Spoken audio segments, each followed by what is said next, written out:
From the Heritage Foundation, I'm Tim Desher, and this is Heritage Explains.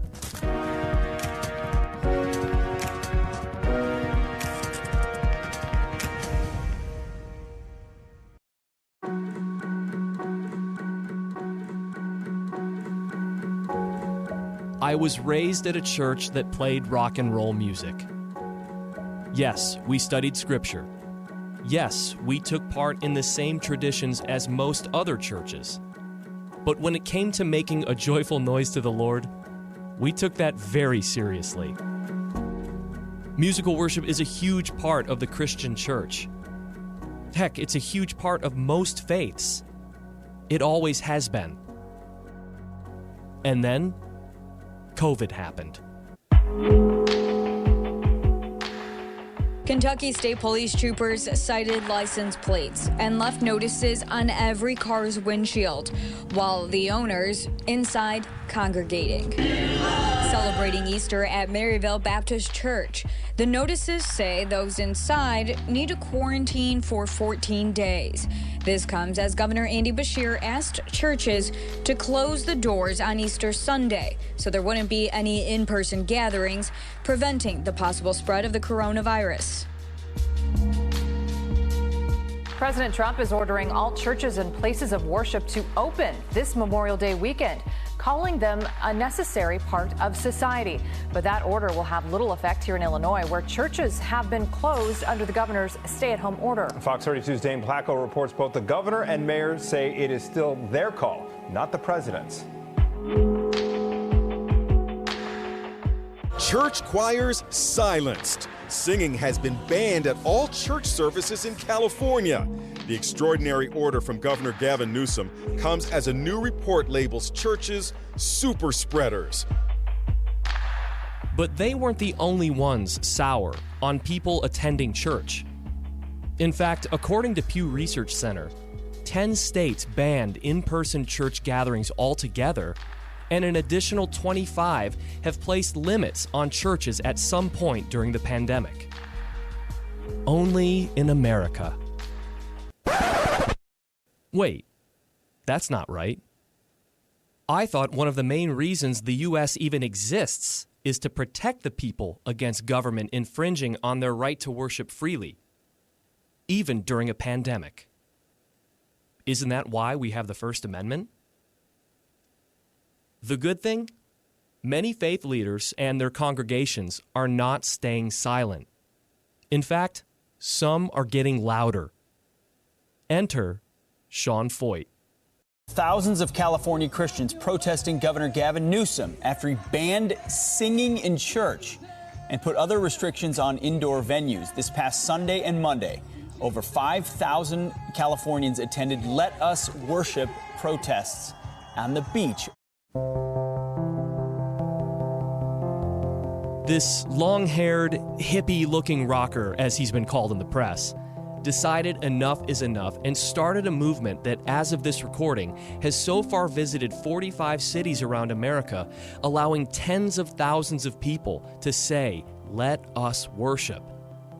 By setting up outdoors and giving plenty of space, they are calling on the church to become more active in our political system, speaking out against religious persecution through lockdowns, censorship, as well as ending abortion. They're encouraging Christians to get involved in their communities more, even run for office. What we're experiencing across America is, especially with the churches being closed and, these godless politicians that are taking aim at the church, people are rising up. I attended Feucht's most recent event in D.C., where anywhere from 15 to 25,000 people, mostly young people, turned up in the cold rain to freely exercise their religious convictions. I didn't see anger. I didn't see spite. I saw smiles. I saw singing. I saw joy. And I saw families praying together for our nation. Life was being lived with incredible purpose, and the challenging circumstances we have all faced this year turned into praise. And we just believe that as we lift him up, things will change. just feel like we just need to take that place of despair and we got to turn it into praise. We got to take that place of disappointment, that place of struggle, that place that has tried to get us to move, to leave, to be silent, to be quiet, to back down, and we just got to turn it into worship.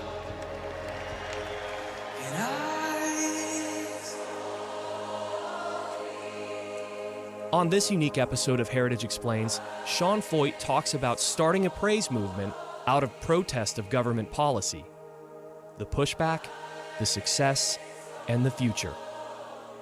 We'll jump right in right after this short break.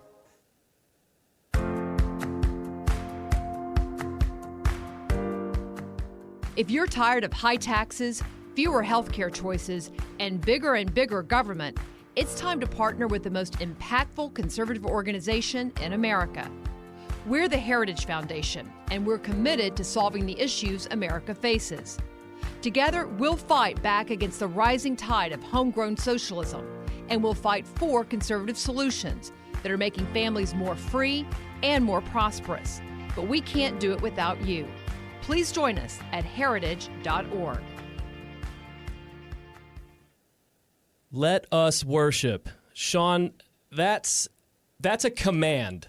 That's a demand. Why are you demanding this? Just start from the beginning. Well, I think that, what we're doing and what we want to see happen across our nation is really what the church has been doing for 2,000 years. So through pandemic, persecution, closures, civil unrest, it's not anything new. It's just staying consistent with church history, with revival history, and I think with the Word of God. So this is a church, or is this a grassroots movement? Is it how would you define this, or can you not define it? I would say it's the church gathering together, whenever we gather, but I would say it's very grassroots, organic, viral. There's people from a lot of different denominations and backgrounds and ethnicities and probably even doctrinal differences. But the thing that unites us together is that we love God. We want to worship. We believe that prayer and worship changes things. And we know that our nation is in crisis. Yeah. And so I think that under that banner, under the banner of Jesus, we're able to kind of throw down all the other things that have divided us. Yeah, when I was watching at the massive event this past Sunday, and when I looked out, and there's definitely a disconnect between headlines and people. And when I looked out at this event on Sunday, I saw smiles, mm-hmm. I saw laughter, I saw prayers, I saw fathers hoisting their kids on their shoulders. Yeah. As they raised their arms in worship, their children raised their arms in worship. I saw hope. I saw life being lived. Mm-hmm. That was what came to my mind when I said, this is the way life should be lived. And then I read headlines mm-hmm. from the event. And one of them said, Feds let 15,000 worship on National Mall. Masks be damned. The Feds let. Yeah. Hippie religious COVID skepticism. Super spreader tour. Anti-lockdown pastor. Obviously, that's you. And then this one, which I don't even get, they said plague rat. I don't understand, Sean, how you can have such incredible discrepancy between what actually was there and these headlines. Yeah. Well, they're trying to spin the narrative, however they want. They don't. But what's interesting is a lot of the people that are reporting with those negative headlines, they A, don't come, or B, don't even actually interview people that do come. What happens if they interview people that come, then it kind of wrecks their narrative because they are happy. They are filled with hope. They aren't fearful of a virus that has a 99.9999%,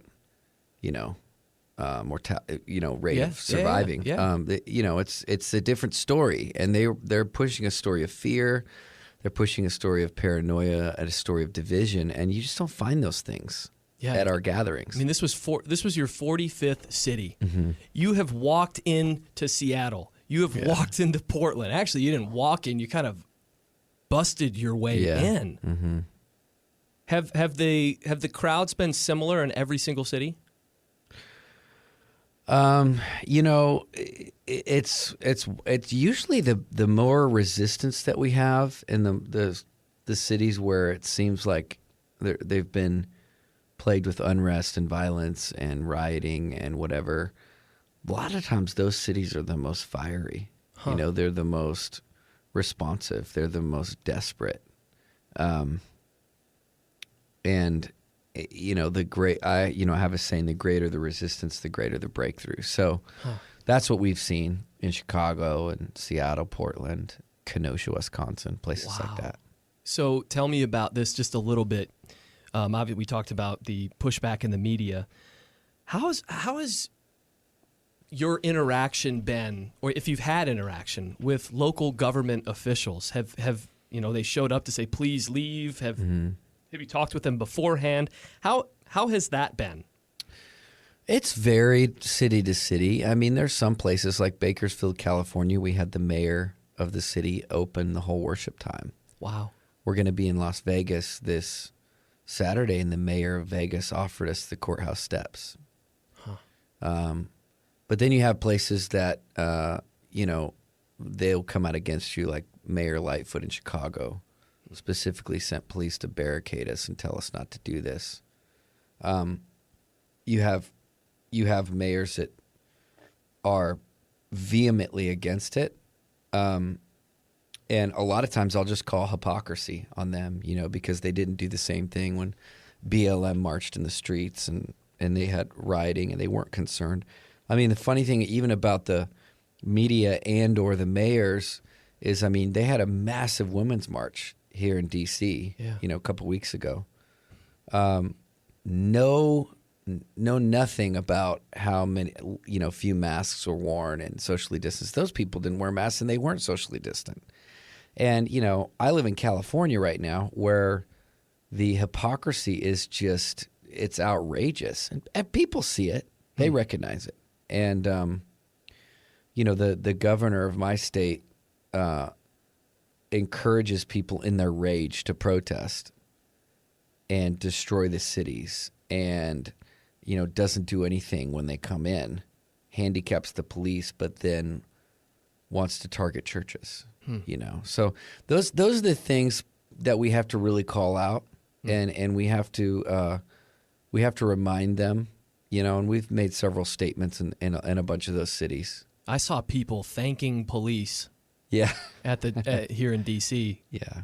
It was beautiful, welcoming them in as a part of the event, as a part of the fabric that makes America what it is. Yeah. Free speech, law and order. Mm-hmm. Yeah, we have a great reputation with the police at our events, and usually if they're coming to shut us down, it's not their desire. They're just following orders. Yeah. But we've had a great. I mean, we have a whole thing that we normally do at a lot of the gatherings of just reconciliation. Where we'll have our African American leaders and the police stand together and they'll pray over each other, and it's pretty powerful. So, I think it's a welcoming sight. I remember when we were in Milwaukee, and we were setting up in the park, and these police came and they said, you don't have a permit for here. And we said, well, I don't think we need a permit because technically we're just going to do a protest. And they're like, all right, then you don't need a permit.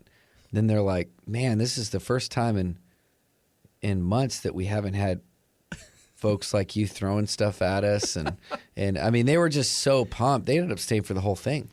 You came out on fire, anti-abortion, pro the abolition of Roe v. Wade, the overturning of Roe v. Wade. spoke in favor of now Associate Justice Amy Coney Barrett, just confirmed. And you had, Senator Josh Hawley on stage talking. You can respond however you want here, but I'm curious to see how you see the church interact in a very political world, what that role actually is. Yeah. Well, I think that we're called to be salt and light, and we're called to go into every part. I mean, the Great Commission is Judea, Samaria, the ends of the earth.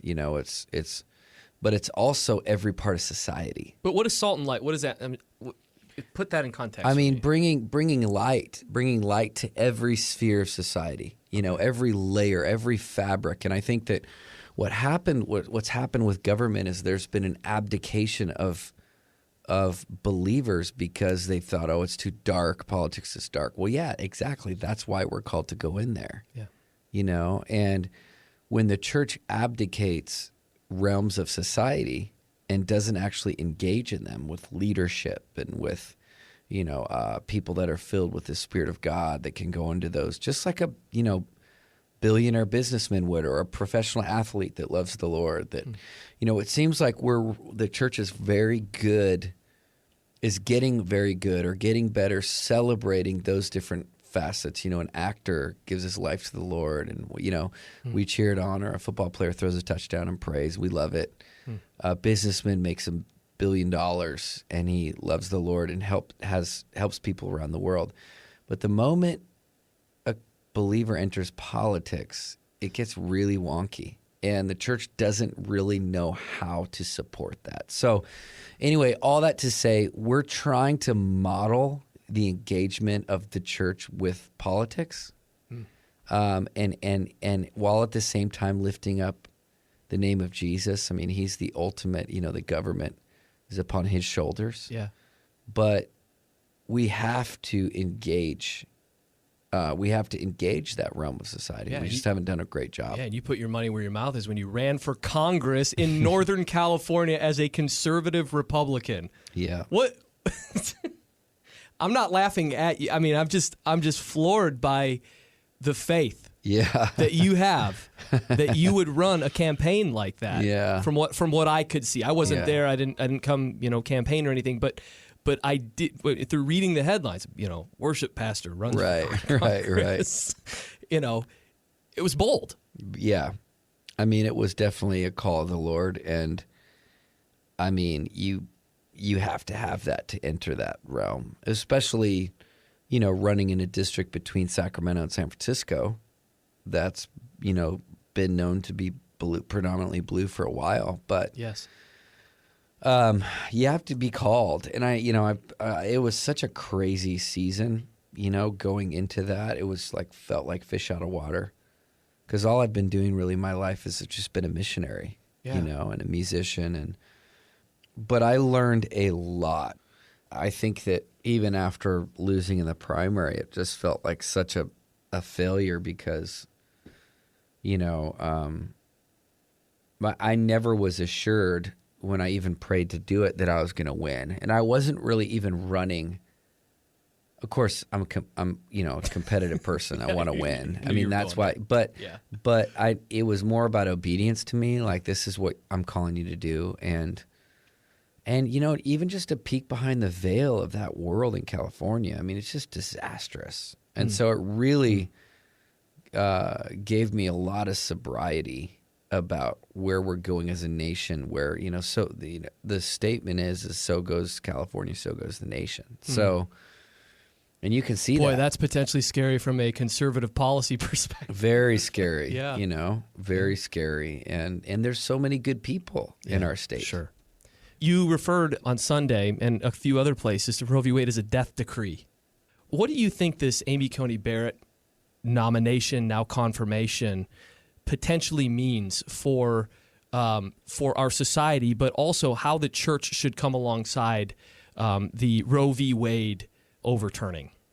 Yeah, I mean, obviously we're so stoked about this and feel like it's an answer to prayer and feel like, the timing of it is just so crazy, being that, it happened the day after we were here. And that's been a big part of my message.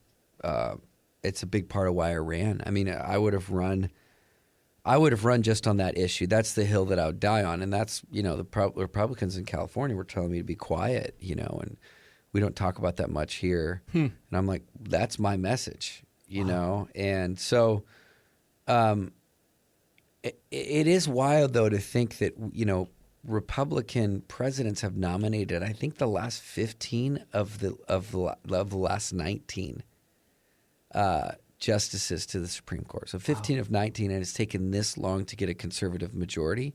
Yeah. To hopefully overturn that thing. Yeah, we hope. And so it's just like, finally, I feel like we're at a place where all of this legislation, where we can get some traction. So I feel like extremely excited. And I believe that, the church has to rise up and bring healing and wholeness and to people that have had abortions, break off the shame.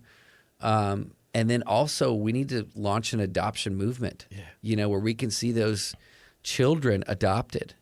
It's like I have some friends that a lot of my friends, they were born in those years, 73 to 77, 78, those first years when Roe v. Wade was into place. And they have a sense, and I guess even I do have a sense, that there's so many people missing.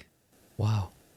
I mean, you think like just that thought of people missing, that thought of the scientists, the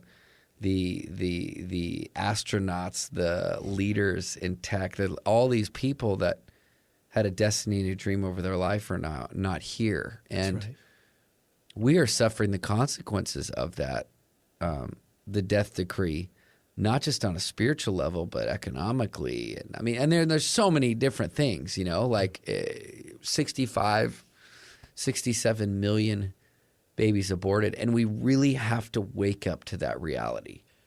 Brazen, Be a Voice, Not an Echo. That's your new book. Mm-hmm. And and I'm looking at it right now on Amazon. It's a bestseller. Congratulations. Thank you. It was just released. Yeah. Tell me a little bit about Brazen.